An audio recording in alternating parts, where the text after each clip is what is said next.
Welcome to the Deep Dive. We're here to extract those crucial nuggets of knowledge, getting you truly well informed. Today, we're diving into a world where time, well, it isn't just measured, it's meticulously crafted, often with a price tag that's honestly hard to believe. Just imagine this for a second. The most expensive watch ever sold. It didn't just break records, it fetched over $30 million. That's more than a mansion for something you wear on your wrist. It's kind of mind-boggling, isn't it? What actually goes into making a timepiece command such an astronomical price? So that's our mission today. We're taking a shortcut through the intricate world of Patek Philippe. It's a name synonymous with unparalleled luxury, pinpoint precision, and those astronomical values in watchmaking. We want you to gain a deep understanding of why these watches are so coveted. Not just as timekeepers, but as engineering marvels, genuine art, and even surprisingly robust investments. Get ready for some serious aha moments, insights that might just make you look at luxury watches in a whole new light. We've compiled insights from comprehensive articles, market analyses. You're basically looking at the most expensive Patek Philippe watches ever sold, with data right up to 2025 to bring you the key takeaways. It really is a fascinating intersection. You've got centuries of craftsmanship and innovation meeting the raw forces of market dynamics and, well, human desire. It goes way beyond simple utility. It's something much deeper. Indeed. So let's start at the very beginning. How did a company founded, nearly 2 centuries ago become this undisputed titan in the luxury world? Right. We need to go back to 1839 in Geneva. That's where Antoine Patek and Francois Zapek laid the foundation.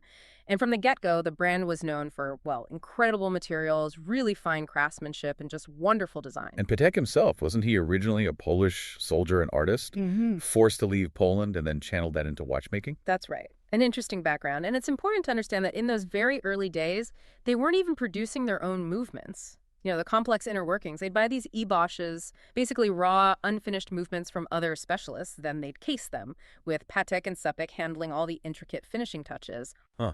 That's a fascinating detail. So the focus was really on the artistry and assembly early on. Now, this next part involves a bit of a risky maneuver, didn't it? Something that really reshaped their destiny. It did.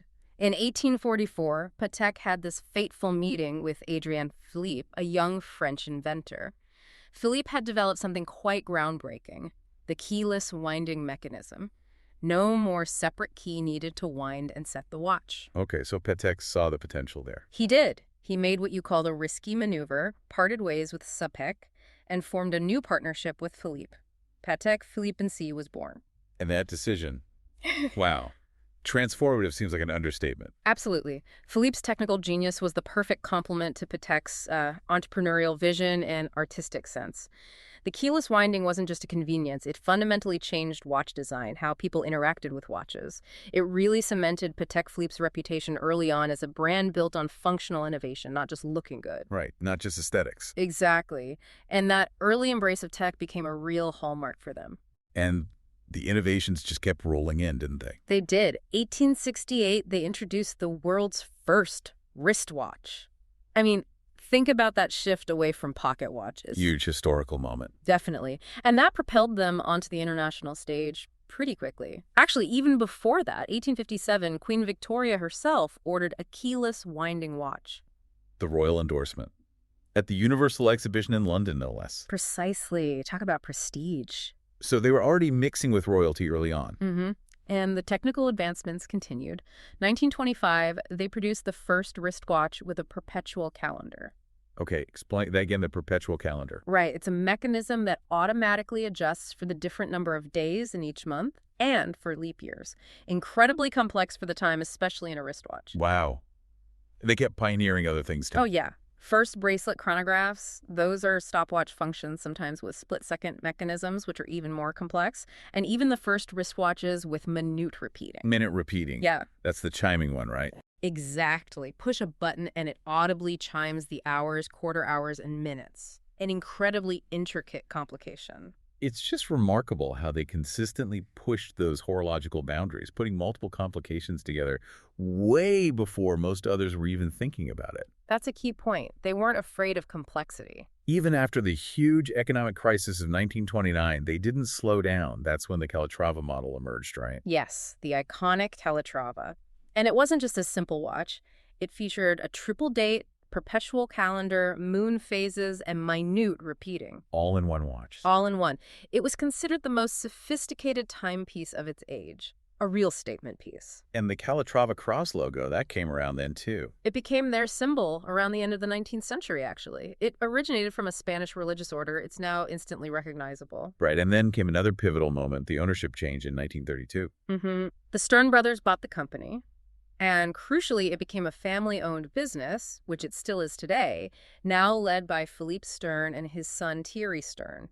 And that family ownership, that continuity, that seems really important for a brand like this. It's incredibly important. It allows for a long-term perspective. They can make decisions based on quality, on legacy, not just quarterly results or short-term market fads. That's quite rare in the luxury world today. Yeah, you don't see that often. And they kept innovating even into more modern times. The Nautilus in '76. A game changer, designed by the legendary Gerald Genta. Then the Gondolo in '93, the 24 Ladies watch in '99. So constantly reinventing, but staying true to that core identity. Exactly. It's a balancing act they've mastered. Today, they're firmly in the big three of Swiss watchmakers, alongside Audemars Piguet and Vacheron Constantin. They cater to dignitaries, celebrities, royalty, and consistently produce some of the world's most expensive, most sought-after watches. Okay, so that's the incredible history and legacy. But let's shift gears a bit, because there's this whole other fascinating angle. Patek Philippe as an investment. I mean, these aren't just pretty things you wear. They're known for retaining value, often even increasing significantly.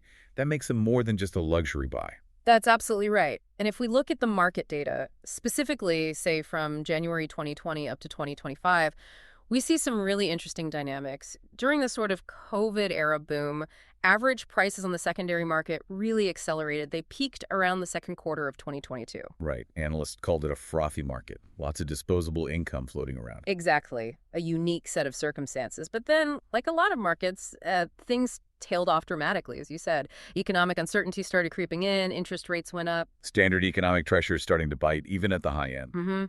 But here's the kicker. Despite that recent contraction, the long-term picture is still remarkably strong. Between January 2020 and 2025, the average price of a Patek Philippe watch still rose about 80%. Went from around $80,000 to $147,000 on average. 80%. Okay, how does that compare to, say, the stock market? Good question. Over that exact same period, the S&P 500 index, a really broad measure of the U.S. stock market, rose by about 45%. So wait, a Patek Philippe watch, on average, outperformed the S&P 500 since January 2020. As an investment class, yes. It's outperformed. That's a pretty significant data point for anyone considering luxury collectibles as assets. That is a huge takeaway. Wow. Okay, so the market cooled off from the peak, but the underlying value held up incredibly well. Any signs of stabilization recently? There are. Actually, over the last 6 months or so leading into 2025, we saw some stability. Two specific models, the 59761G and the 5650G, actually ticked up in value about 4.9% and 1.9% respectively, and other models seem to have found their footing. Okay, so maybe the steep drop-off is over. It raises that key question, doesn't it? Was the slump just a correction after that massive run-up, or was it signaling something deeper? The consensus seems to be leaning towards correction. While those really dramatic price rises were likely due to a specific confluence of factors maybe not easily repeated, the general outlook remains positive. Experts suggest that slow and steady returns await quality brands with sterling reputations and historical significance. So the froth might be gone, but the fundamental value proposition is still there. Precisely. It highlights how even these super exclusive markets aren't totally immune to external economic factors, but also shows the resilience and enduring appeal of brands like Patek Philippe, built on history and craftsmanship. And speaking of those external factors, global events can have really unpredictable impacts, can't they? Even on something seemingly insulated like luxury watches. The Ukraine war, starting in 2022, definitely had an effect. It absolutely did. You saw an immediate economic downturn ripple outwards. Russia and Ukraine together, while not enormous globally, still account for about 2.2% of global spending. With the tragic situation unfolding, many Ukrainians were obviously focused on survival and well-being, and Russians began facing sanctions and embargoes. So, consumer spending from that region definitely decreased. Right, which naturally hits luxury goods production and sales. And it wasn't just fewer buyers from that specific region. Production costs started climbing globally. Supply chain issues and inflation hitting everywhere. Exactly. Rising prices for raw materials, gold, silver, diamonds, plus higher transportation costs, energy costs. Mhm. It all adds up. So you have fewer buyers in some areas and higher costs to produce the watches. That puts a squeeze on profit margins. So what did brands like Patek do? Just absorb the costs? Not entirely. Many luxury brands, Patek included, responded by implementing pretty significant price increases in their major markets. Think China, Europe, the US, just to try and maintain profitability levels. A tough balancing act. You mentioned something counterintuitive earlier, that the war also had a strange, paradoxical effect on demand. Yes, this is where it gets really interesting. For some wealthy individuals, particularly those facing economic instability or high inflation, these watches actually became more desirable. More desirable. How does that work? It seems contradictory. Well, they were seen not just as symbols of luxury, but as tangible assets, a hedge against inflation. Think about it. In places like Russia, where the ruble's value plummeted and financial markets faced restriction. People look for somewhere safe to park their money. Exactly. And high-end watches, especially Patek Philippe with their proven value retention, were seen as goods that might preserve value better than other types might during times when inflation is rampant. A physical store of wealth. So a luxury item acting almost like gold in a way, a safe haven asset. In a sense, yes. For a certain segment of the market under specific pressures, but then you have the complicating factor of governments seizing assets. Right, you mentioned the Russian government seizing luxury watches. Yes. In response to international sanctions, they began seizing luxury goods, including watches, from foreign entities or those deemed unfriendly. This created a weird internal dynamic, potentially increasing domestic demand within Russia as international supply dried up, but simultaneously damaging Russia's international standing. And potentially removing a significant future market for Patek. Right. Right? Russian oligarchs have historically been big buyers. It definitely could. It really underscores how geopolitics directly impacts the luxury goods market in complex ways. You see supply chain disruptions, shifts in consumer psychology driven by fear and uncertainty, and even direct government actions shaping the market. It just shows how interconnected everything is. Nothing exists in a vacuum, not even ultra-luxury watches. Absolutely not. Okay, let's transition now to the main event, really, the watches themselves. Let's dive into the absolute pinnacle, the pieces that command those 7, sometimes even 8-figure sums. We need to understand what sets these specific watches apart. What's the why behind those astronomical price tags? Right. And we're talking about pieces that are often unique works of art. The value comes from a combination of factors. Extreme rarity, undeniable historical significance, maybe unparalleled mechanical complexity, often all three. Okay, before we hit the absolute top list, maybe give us a few examples that illustrate those points. Sure. A great modern example is the Patek Philippe Nautilus 5711 Tiffany Blue. Remember that one? Oh yeah, the hype was insane. Exactly. A collaboration between two huge luxury names, limited to just 170 pieces. Retail was about $52,000, which is already high, but not crazy for Patek. But the very first one auctioned, it hammered down for $6.5 million. 6.5 million. Just wow, what drove that? It's a perfect storm, really. Extreme scarcity, the power of the Tiffany & Co. brand association, the Nautilus's iconic status, and just a huge amount of modern market hype. It became an instant legend. A perfect example of branding and scarcity driving value through the roof. Okay, what else? Let's look at artistry. The 1953 Herz Universals Model 2523 that fetched $2.9 million. Its value isn't just the 18-karat gold case. It's the stunning, intricate enamel dial showing a map of North America. This is pure craftsmanship on display. Unparalleled decorative art. Then, for mechanical complexity, consider the Sky Moon Tourbillon 6002G. Sells for around $1.5 million. It's adored for its incredibly complicated movement. It features a tourbillon, that rotating cage improving accuracy, plus really detailed, beautiful hand engravings all over the case. Complex mechanics meets high art. Okay, complexity and art. What about historical significance? A great example is the 1923 Officer, sold for $2.965 million. Why? It's literally one of a kind, and it's recognized as the world's first split-seconds chronograph wristwatch with a 60-minute counter. The first ever. A genuine historical milestone you can wear. Exactly. Provenance matters hugely. And for the ultimate personal touch, there's the 1927-minute repeating wristwatch. This one sold for $2.99 million. It was designed specifically for the legendary American collector Henry Graves Jr. It's engraved with his personal motto, esse quam videri, to be rather than to seem, and bears his family coat of arms. So a bespoke commission for a famous collector adds immense value. Immense value. These pieces aren't just watches, they're horological milestones, often setting new standards, showcasing incredible provenance, or both. Incredible stories behind each one. Okay, let's do it. Let's count down the absolute top tier, the most expensive Patek Philippe watches ever sold as of 2025 data. Where do we start? All right, coming in at number 5 is the Patek Philippe Gabi Milan Here's Universals 2523. This sold for $8.97 million. Nearly $9 million. What makes this one so special? Another world timer. Yes, but extreme rarity is the key here. It's believed only 7 examples of this reference were made in pink gold with these cloisonné enamel dials. This specific one has a blue enamel center, and it's thought to be the only pink gold one with a blue enamel center known to survive. Plus, it's double-signed, bearing both the Patek Philippe name and that of the prestigious Milan retailer Gobi. Wow, okay. Rarity upon rarity plus the double signature. Got it. Number 4. Number 4 is the Patek Philippe Prince Mohammed Tufik A Toussaint Pink Gold 1518 with French calendar. This fetched $9.57 million.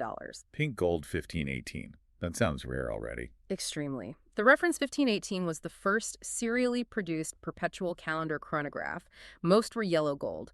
Pink gold is much rarer. This one is nicknamed Pink on Pink for its pink gold case and pinkish dial. It was originally purchased by an Egyptian prince in 1951. Critically, it's believed to be the only known version to still have its original certificate, and it's in immaculate condition. Provenance and condition are paramount here. Royalty, rarity, condition, original papers. Yeah, perfect combination. Okay, number 3. This one is a legend. Number 3 is the Patek Philippe Stainless Steel 1518, sold for $11.14 million. Stainless steel. Selling for more than the pink gold one. That seems counterintuitive for luxury watches. Normally, yes, but again, it comes down to extreme rarity. As we said, the 1518 was the world's first perpetual calendar chronograph series. They made 281 of them in total over its production run. Almost all were in yellow or pink gold. Only 4 are known to have been made in stainless steel. 4. Just 4 in steel out of 281. Exactly. Making a high complication watch like this in steel was almost unheard of at the time. Makes these 4 examples almost mythical among collectors, one of the most desirable watches in the world, period. Okay, that explains the price. Steel becomes rarer than gold. Incredible. Now, number 2 must be something truly special. Oh, it is. Number 2 is the Patek Philippe Henry Graves Super Complication. This fetched a mind-boggling $23.98 million. Nearly $24 million. And this one's a pocket watch, right? Not a wristwatch. Correct. Commissioned by the American banker Henry Graves Jr., the same guy from the earlier watch back in 1925. It was basically a competition between him and automaker James Packard to own the most complicated watch in the world. Patek Philippe delivered this masterpiece 5 years later. It has an astonishing 24 different complications functions beyond telling time. Think perpetual calendar, minute repeater, sidereal time, celestial charts. Just incredible complexity. Yeah, waiting for functions. How many parts? It was built from over 900 individual parts, all housed in an 18-karat gold case. It's considered one of the most complicated watches ever made without computer assistance. It's now owned by the Emir of Qatar. It really is as much a piece of art, a feat of engineering, as it is a watch. Absolutely. The sheer skill and time involved, almost incomprehensible today. Okay, $24 million. Astonishing. But believe it or not, folks, that's still not the most expensive Patek ever sold. What takes the number 1 spot? The number 1, the Patek Philippe costliest watch as of 2025 and the most expensive watch in the world ever sold at auction to date, is the Patek Philippe Grandmaster Chime 6300. This sold for an unbelievable $31.19 million. $31 million. Wow. What makes this one the king? Is it even more complicated than the Graves watch? It is, in wristwatch form. This is a modern masterpiece created for Patek's 175th anniversary. It boasts an astounding 20 complications, but they're incredibly complex ones. It has features like a grande petite sonnerie, chiming the time automatically, a minute repeater, an instantaneous perpetual calendar, a unique date repeater that chimes the date, and even an alarm function that chimes the alarm time. 20 complications in a wristwatch. Just staggering. It's double-faced, meaning it has dials on both the front and back, and a patented reversing mechanism for the case. And the specific one, sold at the Only Watch charity auction, is unique because it's the only one ever made in stainless steel. Ah, Spiel again. For the unique piece. Exactly, and it bears a unique engraving on the dial. The only one. The only one. Can't get more exclusive than that. What a list. It truly represents the absolute pinnacle of what Patek Philippe can achieve, combining immense complexity, artistry, and ultimate exclusivity. So, wrapping this all up, we've journeyed through Patek Philippe's incredible history, haven't we? From 1839, those early risky innovations, right up to becoming this global icon of horological excellence. We've seen how these watches can be, well, surprisingly powerful investment assets, outperforming even major stock indices. And we've explored how even a brand at this level isn't immune to global events, but is also shaped by human ingenuity and sometimes geopolitical forces. Indeed. And I think the takeaway is that whether you're drawn to the meticulous, hand-finished craftsmanship, the deep historical significance, the pure artistic design, or maybe the sheer investment potential, Patek Philippe watches offer so much more than just a way to tell time. They really are tangible assets. They capture human ingenuity, passion, that relentless pursuit of mechanical perfection. It's all bundled into this small object. It really is remarkable. So as we finish this deep dive, here's something to think about, a provocative thought for you. In our world, which is increasingly dominated by digital experiences, fast fashion, ephemeral trends, what does the enduring, often skyrocketing value of these exquisite mechanical timepieces tell us?